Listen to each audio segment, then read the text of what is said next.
Mama. Nie. Mama, prosím ťa. Povedala som nie a hotovo. Je zázrak, že si neskončila v nemocnici alebo na cintoríne.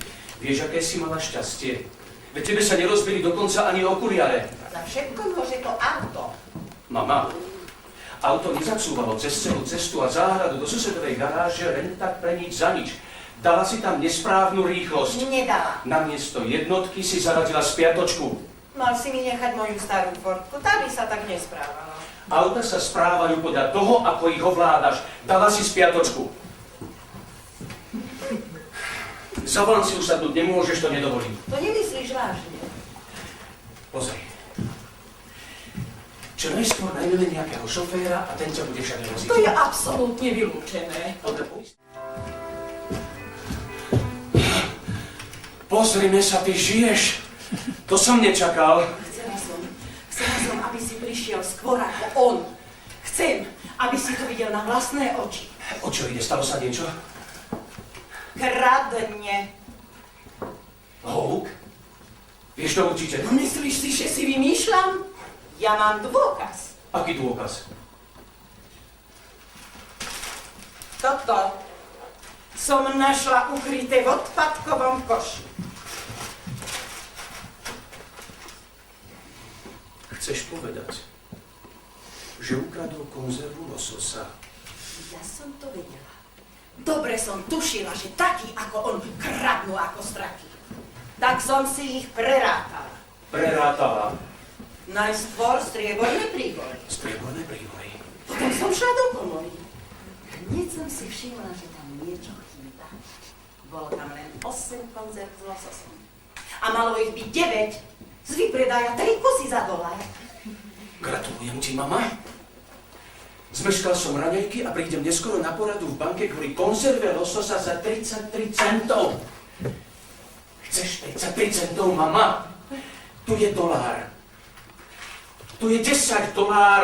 Kúp si pre mňa za mňa plnú špajzu lososa. To sa ako správaš, synu? Dávaš mi tu peniaze, ako keby som ich od teba pýtala. Ja žiadne peniaze nechcem. Chcem len to, čo mi patrí. Konzervu lososa za 33 centov, mama! Houk. Pane?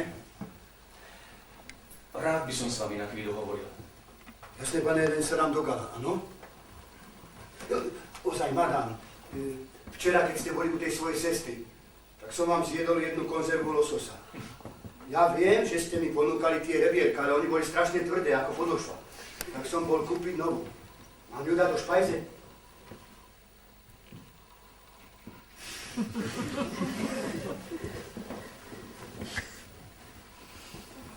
Áno, ďakujem vám, Houk. Hneď som späť, pán doktor.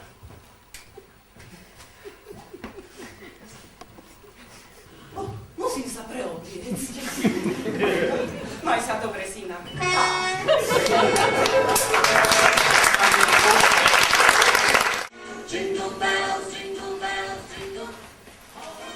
Tomuto hovorím vianočné osvetlenie. Všetci sa rozhodli zaželať elektrárňam bohatého Ježiša. Stavím sa, že pani Florence svojimi svetlami každého tromfne. Ja. Keby som mala taký nos ako Florence, tak ho radšej nevystrčím z domu. Ale ona nie, ona musí na seba stále upozorňovať. Ale náhodou, mne sa Vianoce u vášho syna vždy veľmi páči. Ja to sa ani nedivím, veď ste tam jediný kresťan, široko ďaleko.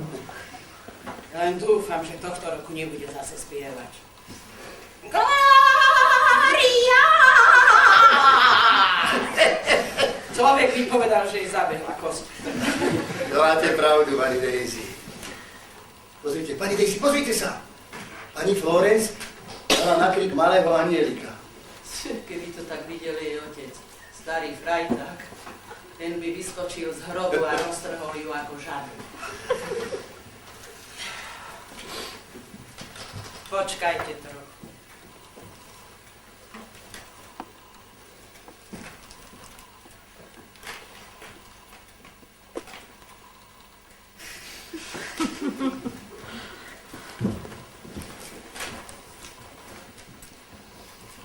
Toto nie je vianočný darček.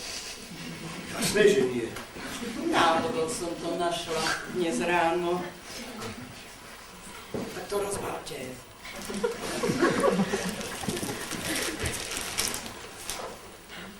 Knihu mi ešte nikto nedal.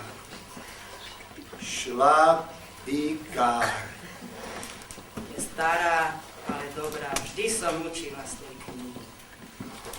Keď sa budete poctivo učiť, naučíte sa aj písať. Jasné, madam. Ale musíte sa snažiť. Ďakujem vám, pani Daisy. A poďme už.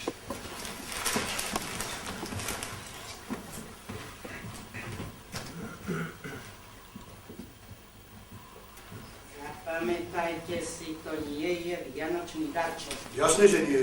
Židia si nedávajú na Vianoce darček. Ja viem, madam. A nemusíte to hneď vykecať môjmu synovi a jeho žene. Milostivá pani. Zostane to medzi nami dvomi. Aha, už nás badali. Pustili gramofón. Dúfam, že nebudem zvrácať.